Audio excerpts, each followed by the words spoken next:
Hello and welcome to the Pop Pod. It is our Bop Or Flop episode. We're back. We've got a blockbuster episode because we've got 2 weeks of new music to get through with new songs from Justin Bieber, Conan, Wolf Alice, Olivia Dean, Tyler, Renee Rappaport. So many to get through. I have Jono to help me get through them. How are you, Jono? Hi, I'm good. I missed you being on my turf and I could bull you about anything and now I can't. This time last week. Now we're back on the Zoom call. Back on Skype. And for the first time in a couple of weeks, neither of us have a European destination in the background. Oh, sad. Very sad. I am Sam, also known as Pop Sam Cam. If you like this podcast, you should subscribe, follow it. You should also rate us 5 stars because we deserve it and we're about to prove it to you. And also you should join the Discord if you want to discuss any of this new music for the week any further. It feels like it's properly summertime and things like cranking at the moment in terms of new releases, so there is plenty to discuss. So I know that we've got heaps of songs to get through, but just first, Jono, I just want to as a little monster, I want to gauge your excitement about the Mayhem Ball starting and the songs that she's added to the set list. I mean, it's quite crazy. Summer Boy, I was absolutely shook. Also, Judas into Aura is inspired. It's really good. I can't wait. What do you think? When you saw the set list, what did you think? I was quite drunk when I got home last night, and when I saw Summer Boy, I thought I was hallucinating. I was watching the live stream from Vegas from someone filming it on their phone. I felt like you. I think it's very cool. I think it's a good update to a show that was already amazing. Yeah. Feels like she's just got the fans' best interests at heart at the moment, and I think it looks incredible. Yeah. Totally agree. What do you think about the Chromatica snub?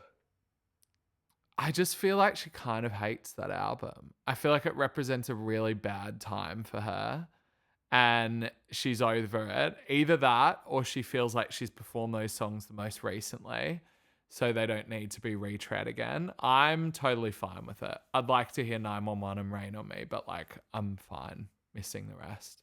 How do you feel? Yeah. I mean, I love Chromatica, so I'm a bit sad. I think it's the recency bias where she's give it a break on the tour and then come back with it. Yeah. So, which I'm fine with because I'm going to try and go to every tour as long as I get tickets. So that's fine. She'll bring them back eventually. Yeah. 10 years, she'll be playing Replay or something. Oh, please. I mean, Replay. if you told me that she'd be playing Aura more than 10 years after Art Pop, I would not have believed you. So Wild. Nothing's impossible. Yeah. She doesn't have new music this week, but maybe later on if we get a deluxe EUSExUA of Mayhem. But we have plenty of new music. Let's just get straight into Bop or Flop for this week. The first one is Justin Bieber, Daisies. He released his new album, Swag, out of the blue last week. It's a bit of a different direction for him. Way you got me all in my head. Think I'd rather you in my bed. Whatever it is, you know I can take it. I'm counting the days, how many days till I can see you again. I've sat with this album all week, and to be honest, it just keeps growing on me. I really, really like it. I think that it could do with some chopping in certain points. I think the interludes could probably go. But Daisies in particular, I think is a smash and a summer smash. How do you feel about it? Yeah, I've only listened to the album once. I'm a busy bee. But Daisies and Devotion on first listen were both standouts for me so clearly. It's kind of giving Love Yourself. He's back in that kind of, I don't know, guitar. And I kind of forgot how good of a singer he is. Is that bad to say? No, because I think that everything he does, or recently at least, is quite overproduced or quite clean. So you forget that he's got this really beautiful tone to his voice. And I feel like this production is really showcasing it. Particularly on Daisies, he sounds so good. Yeah. For someone who's meant to be crashing out, he's sounding very together on this record. I don't believe the crashing out. like No. story at all. I think he's just literally having a good old time. He was in Mallorca and I was there at the same time. I was like, oh, hey, I'm Daisy's was surprised he didn't inspired go by and me, listen maybe. to the album with it. Yeah, he saw you walking down the street and just got straight into the studio. Was like, let's crank this album out in a night. It's a bop from me. Bop for me too. Okay, a bit of a left turn. Well, maybe not so much of a left turn now that Justin Bieber's a bit of an indie kid, but Blood Orange has announced his album. It's called Essex Child, Baby, Essex something. But this song is called Mind Loader and it features Lorde, Caroline Polachek, and Mustafa.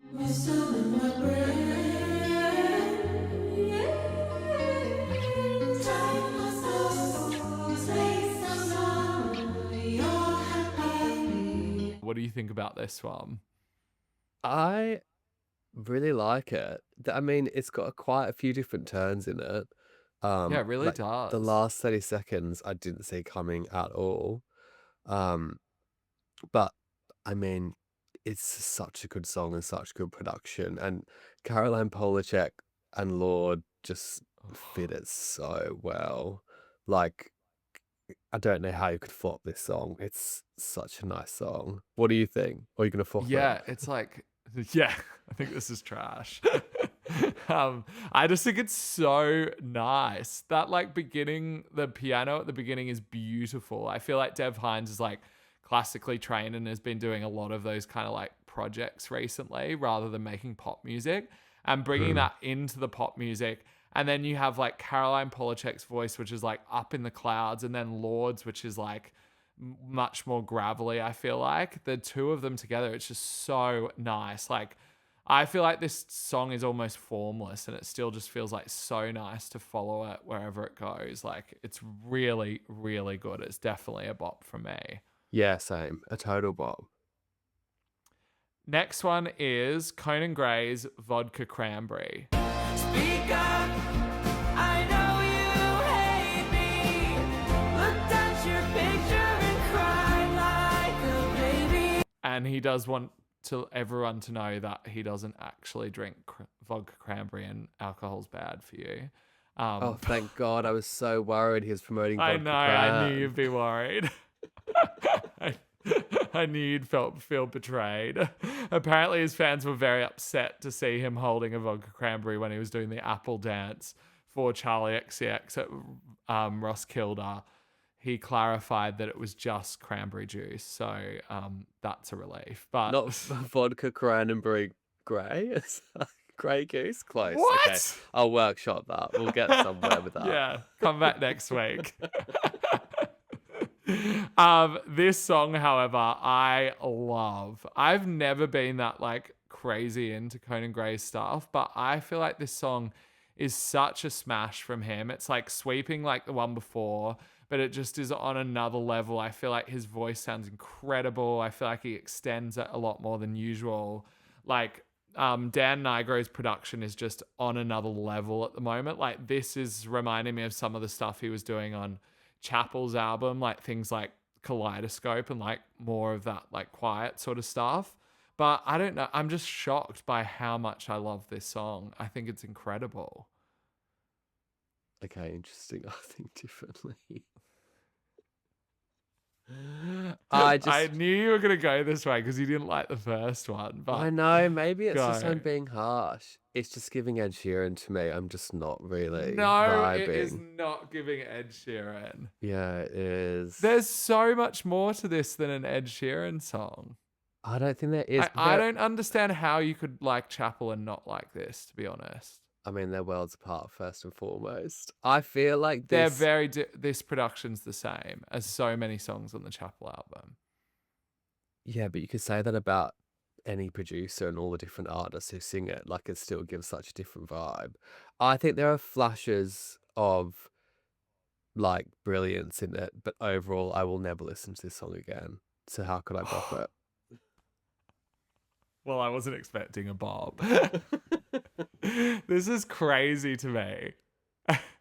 I don't think I'm going to come back with a PowerPoint presentation for you. I think it's more like I can see why people would like it. It's just not for me. Like, really wouldn't ever choose to listen to it. And if someone put it on at any point of pre-drinks, morning after, afternoon Well, it's sun, not I'd going be on for like, go pre-drinks. turn it off. Well, when are you going to You listen to would it? not. I don't know. Just like day to day, I listened to it walking to the shops this morning. And Yeah, I thought, walked to the "It's shops and turned incredible." around. I'd be like, I need 4 vodka Well, cranberries. this is to going to get be through our it. biggest disagreement of the day, of the day, of the year, of this podcast. I feel like when his album comes out, we're going to be in absolute turmoil. Yeah, probably. I want a All tequila right, sunrise. I don't want a vodka cran from him.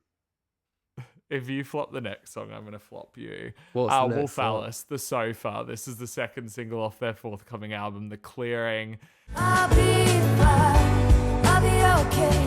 I feel kinda lucky right now, and I'm not ashamed to say I can be happy, I can be sad, I can be a bitch when I am mad. This is a very different vibe to the first song, which had more of a like 70s kind of glam rock vibe to it. This is just them in like almost ballad territory, just like all about the lyrics. I fucking love this song. I can't get enough of it. I think it is incredible. I love that the lyrics are like just like surrendering to the fact that like things will never be perfect, and like maybe it's okay just like being happy with where you are, like being content. I feel like it's really nice sentiment, and I just love these kind of songs from Wolf Alice. It's an absolute bop for me, one of my favorites of the year so far.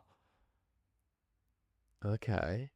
I'm winding you up. This is obviously one of the songs of the year. It's like Okay, thank crazy God. good.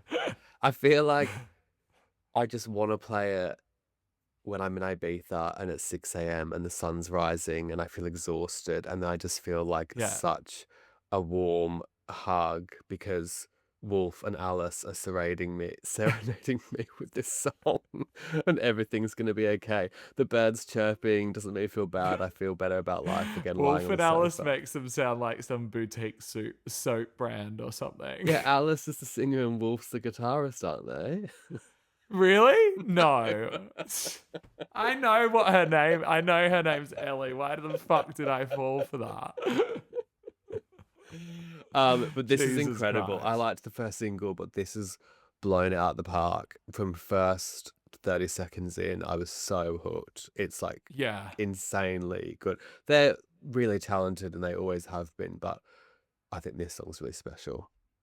There's this way that like she sings England at some point in the song that is just scratching something in my brain. Like I don't know what it like. The rest of the song is like this, and then she says England. She like goes right up. I think it's so. Oh my God, you've had good. 1 week in London, now you're British. You I love know, I'm it. obsessed with the country. Oh, blighty. Next song is Olivia Dean, who is actually playing in New York tonight, and the resale tickets are $400 Really? to go and see her, which is insane. She's blowing up. Like the videos of the tour are everywhere.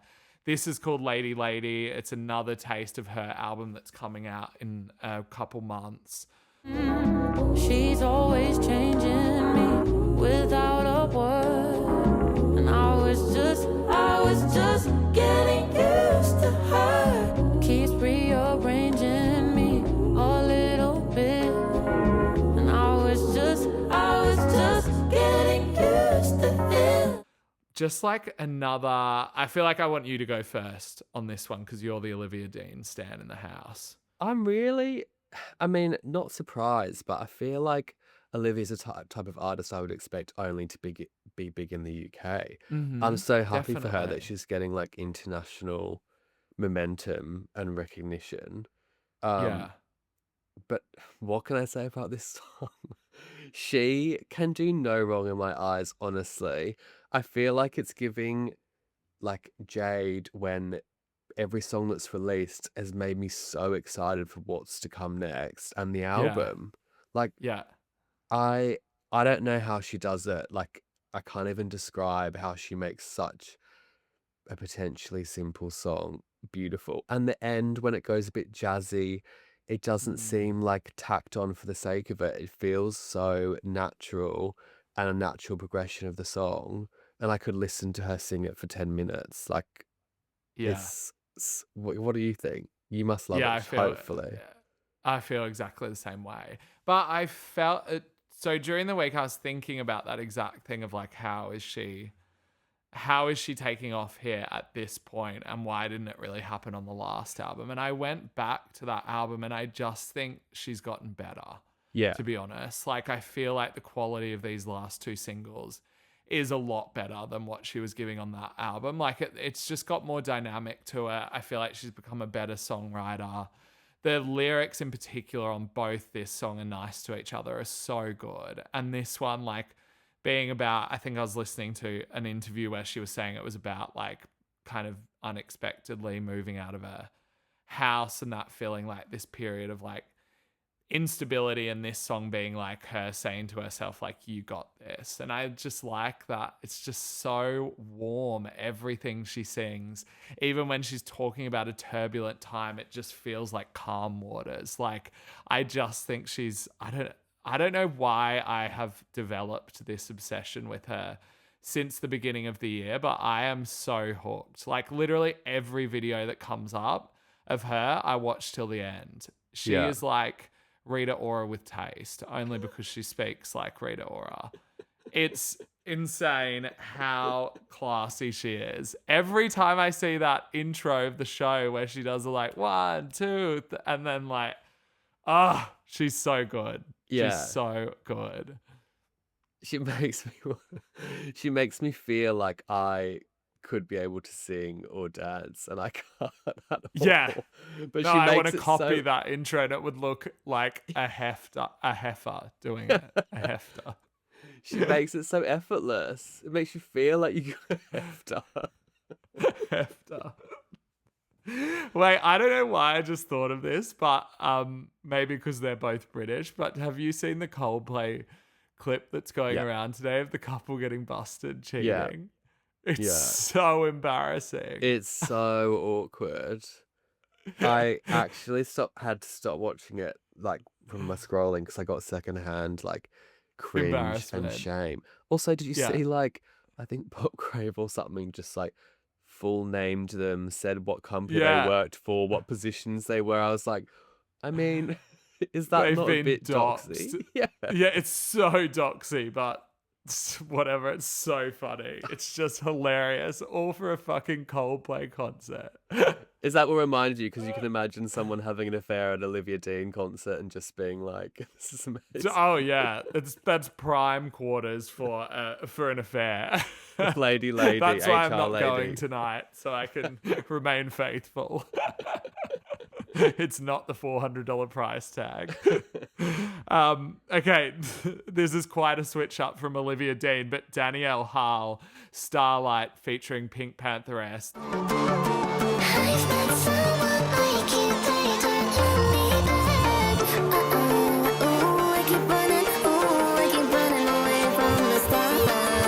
Danny produced Radical Optimism with Dua, obviously works a lot with Caroline Polachek and has done stuff with people like Carly Rae Jepsen as well. This is the first taste of a new era, and kind of collects PinkPantheress at a really good time. Like, she's obviously having quite a moment right now with Illegal, and this takes us into just a totally different space than she does on the Fancy That mixtape. I love hearing her in like kind of a trance vibe. I feel like her voice sounds incredible, like doing these like little runs on this song. I love how fucking bonkers this song goes at the end, just like totally lets loose. I love Danielle Harle. I know he's not for everybody, but this is an absolute bop for me, and I love everything he does. How do you feel about PinkPantheress in Transland? Okay, I agree with some of what you're saying, disagree with some. I agree with PinkPantheress sounding really good. It's kind of giving dark pop vibes, and it really shows that she has the chops to do, I don't know, music outside her typical remit of what she's been doing. I think she like slides into that kind of theme so effortlessly, but when she's not singing, it's just some of it's unlistenable for me. I really like. I think Danielle Harle is like hit and miss, and I think he's too free on this, and it's a miss. You're laughing because you knew I was going to say this, I'm sure. Like, it is like, He's so divisive. it's I not bonkers understand in a that. fun way for me. It's bonkers in I was like, oh, this is like kind of pain in my ears vibe. Like, and then as soon as it went back to Pink, like obviously the production's amazing when Pink's singing as well, which is like Danny. Yeah. But I, I don't, I can't get on board with him just bashing keys on a keyboard and saying it's like edgy and fun. Bashing keys. That's what I was This, imagining. like, That's what it felt like in my this- ears.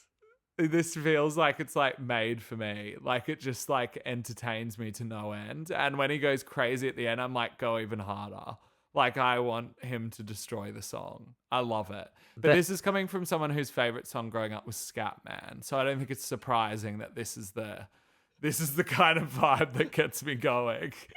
The end was a bit better, but no. The first bit where she stops singing and then it's like almost where the chorus goes and it's Danny's, he's pressing whatever he wants and he didn't edit it at all. It's a flop for me. Pink couldn't save it. All right. Sure. It's a bop from me. The next one is Bad Bunny. He just started a residency in Puerto Rico, and this one's called Alombe Pua, I think. It seems to just be a single drop. To me, like, sometimes what Bad Bunny does in between albums is just drop these really, like, kind of straight down the line songs, and this one feels like that. It doesn't feel like it's at the quality of the rest of the album. Even sonically, it doesn't really have that kind of adventurous nature that DTMF does. It's totally fine. There's nothing wrong with it. I don't have any like distaste for it, and if it comes on, I'm going to leave it. But in terms of exciting me in the way that that album did, it doesn't get there for me. Yeah, completely agree. I mean, it's classic Bad Bunny, but why release it almost if that's, you know what I mean? It doesn't add anything, I think, to the narrative of his artistry. It's just him doing what he does best. He sounds great. It's like a good song, but it's just I hate when artists do this because I don't want to have any kind of like poorer taste in my mouth after they've done something amazing, you know? Yeah. It's kind of like Beyonce releasing My House after Renaissance. I was like, this is good, but like it's so far below anything on Renaissance. It Did doesn't need to come. It doesn't make sense. It's like Yeah. the movie's ended, you put this in the credits, but like we're leaving the cinema. Like it's not like we're not sticking I'm not around. staying in for this extra scene or song. Like I'm leaving. It's not hooking me back. That said, when she performed it at the Renaissance, I was like, who let Maroon out the house? Also, 2 drinks in and this song comes on, I'll be like trying to shake my hips and breaking every Oh, bone. absolutely. Yeah. Best song of the year after a sangria. The next one is Renee Rapaport with her new song, Why Is She Still Here? 3rd single off her forthcoming album. I don't think it's a single, actually. 3rd song off her forthcoming album, Bite Me. You can tell me you don't love her, but you should probably tell her to. We both loved Mad. Are you still feeling the Rapaport love for this one? Renee Rapaport. It's not as strong as like the first single at all for me. I think the thing is the verse I really liked. I'm not sure the like chorus got me as much. I saw on Twitter people were saying it sounds like one of Demi Lovato's songs, and I actually agree. It really sounds like Demi could be singing this, but not in a terrible way. Like I think Demi's such a good singer and has a point of view, but it's kind of giving that territory where it's just not strong enough that I'd actually put it on repeat. Whereas the first 2 singles I have listened to like on multiple occasions. But she's such a good singer. It's almost painful to say that because even in the song you can hear her range and how good she is. And obviously it fits in with what the Vocally, album will I think sound like. it's maybe the best one, I Yeah. would say. Yeah. What do you think? Yeah, I agree with what you're saying. I think that it's the weakest of the 3. I think almost by design, it's the weakest of the three. It's just showing a different side to the album. But yeah, the verses are really good. The opening line is really strong. And she just like does it for me in the same way that Olivia does it for me. Like I have been watching her interviews non-stop this week. She is so funny and she's so off the cuff and so natural. Like I honestly don't think there are many out there doing it like her now. Has got buckets of charisma. I saw someone say like, can you imagine her in an office job? I was like, that is such a good way of describing her. Because imagine her in an office job. She'd be in HR every day. The HR lady who's cheating at the Coldplay concert. Yeah, she's so good. I absolutely love her. I'm going to give it a bop because I do think it's a light bop. But yeah. Okay. I'm going to flop Alex, it just because I wouldn't listen to it on repeat. I just assume that's what you were doing. Alex Warren, Eternity is the next one. It's an endless night, it's a starless sky, it's a hell that I call home. It's a long goodbye on the other side of the only life I know. Alex has an album out today. A little bit of backstory that I found out today about Alex Warren is he played Ali Pali last night in London, and at the beginning played a reel of people who have said negative things about him, and I was in the reel. You were in it. Why is this song going viral? I can't believe the song went #1. I feel like I've heard this song 10 other times. This song is fearfully tacky. He's one of the most self-indulgent. We talk about Alex Warren making his terrible music. Sounds like 5 other songs. You're just some guy. Oh my God, shut up. Well, Alex, record this because this is a fucking flop.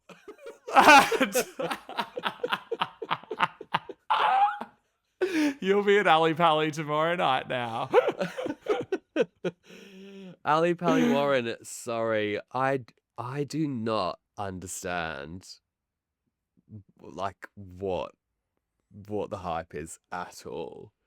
This sounds so generic, and his voice really grates me. Again, that's coming from someone with a really grating voice, but it's really bad. What is the hype?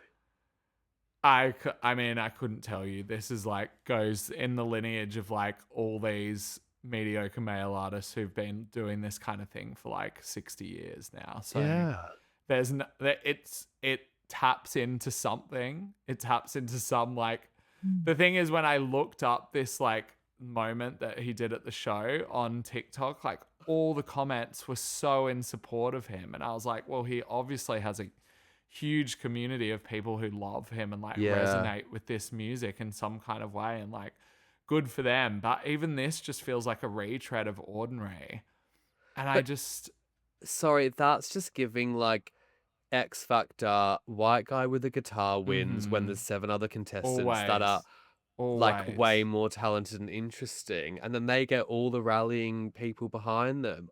I'm dead that you were in the intro.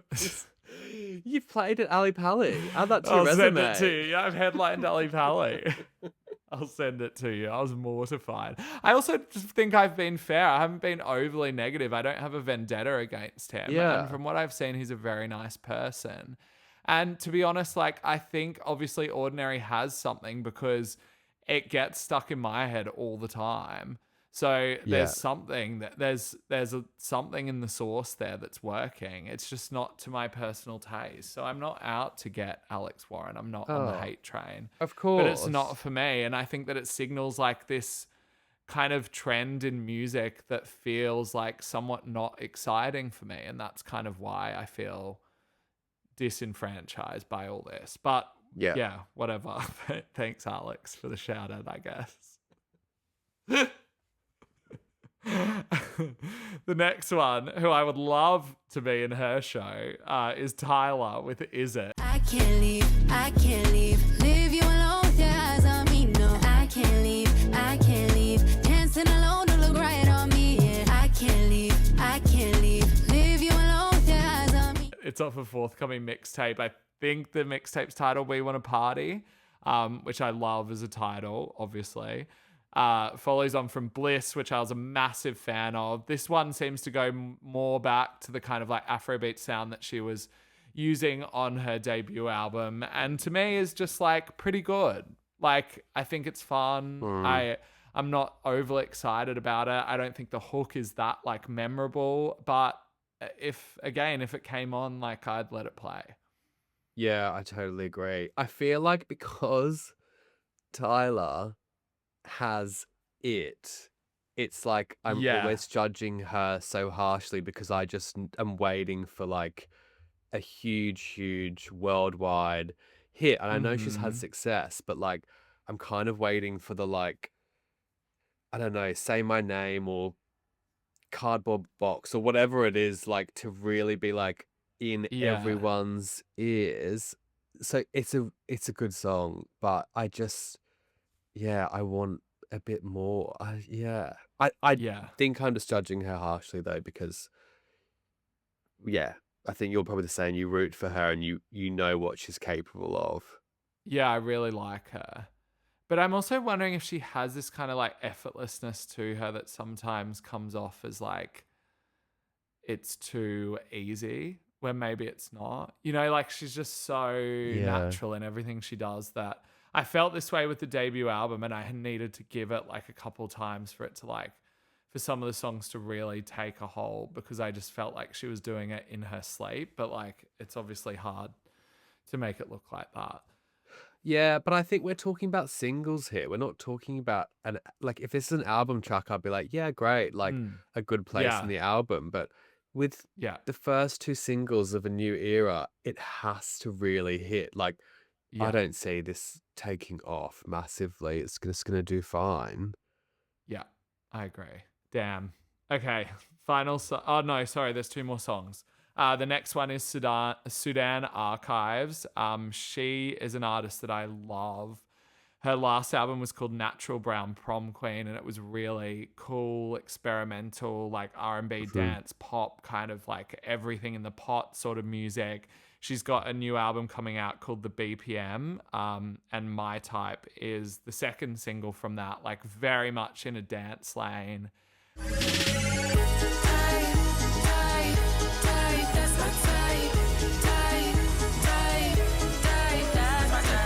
And just like really cool, I feel like. This puts her, for me, like in the lane of people like Raven Lenae and also Tinashe, who do like kind of dance music but do it in a slicker, more exciting way. I just thought this was cool and I really, really enjoyed it. Yeah, I totally agree. The first 30 to 45 seconds, it felt like a more experimental Azealia Banks. I was like, the flow and the like... Yeah, also, the flow's cool. Production's so maximalist. But unlike Danielle Harle, it works. Shut up. It's really good. It's really interesting and fun, and like it like had me bopping along. I think it's like really good. She's impressive. Yeah. Okay. It's a bop. This takes us to the final one, which is FKA twigs' Perfectly. A sky of blue, a sea of green, a massive room fits perfectly. Inside my head, I have the best time. Yes, in my head, I have the best time. It's the lead single off the deluxe edition of EUSExUA, which is called DeluxeUA, which I love. It's very much still is in it the actually club called lane. DeluxeUA? What are you?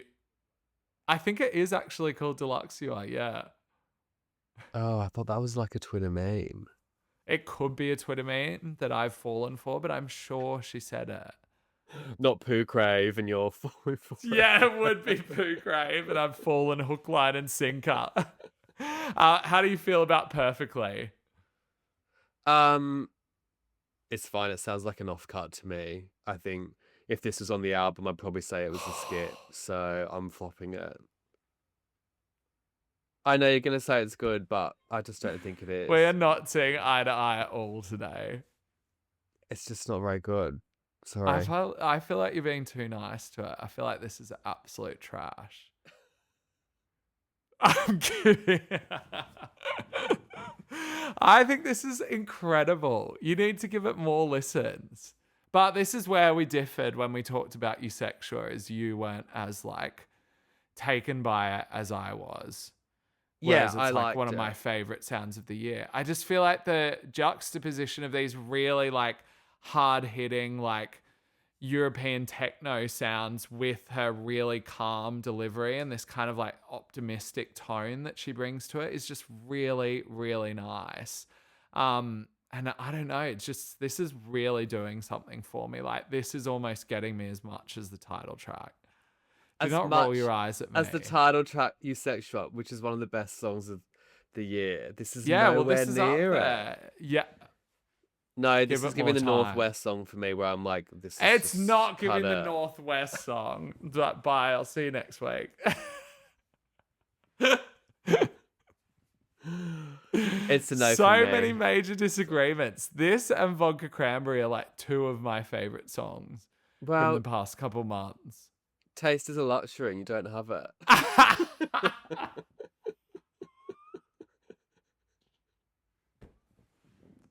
Look, there's been a lot of disagreements today, so I feel like we're going to need an adjudicator to come in and let us know. So tell us what you think specifically about Vodka Cranberry, the Danielle Harle song, and also this one perfectly, FKA Twigs, because clearly we disagree on them. Let us know. We'll talk about it in the Discord. I'll put out this question to the Discord tomorrow as soon as this is published. And we might chuck a poll on Instagram or something and say, Yeah. that is it for this week's Bop or Flop. If you want to listen to my favorites, not Jono's favorites, my favorites from this week's New Music Friday, Pop Sam Cam's New Music Friday on Spotify and Apple Music. Don't forget to like or subscribe to the podcast. Also rate us 5 stars, do all the things, show your absolute adoration and affection for this brilliant podcast that has now been featured in at Ali Pally, no less. So also we got a Gaga comment this week as well. So this podcast is just really going international and going viral this week, I would say. Gaga's heard my annoying voice. It's my dream come true. It actually It is. is a big week for you. Yeah, it is. And now you've got a big head and you've decided to become nasty as a result. Well, I've seen what Gaga can do with Mayhem and Mayhem Ball, so people need to step up against that. It's actually all Gaga's fault that she's doing so well that other people don't seem as good. I'm sorry to say. All right. Imperfectly. We will by see FKA you Twigs. next week, maybe, for Bop or Flop, depending on what happens once we end recording this. But thank you for joining. We will see you next week. Bye. Bye.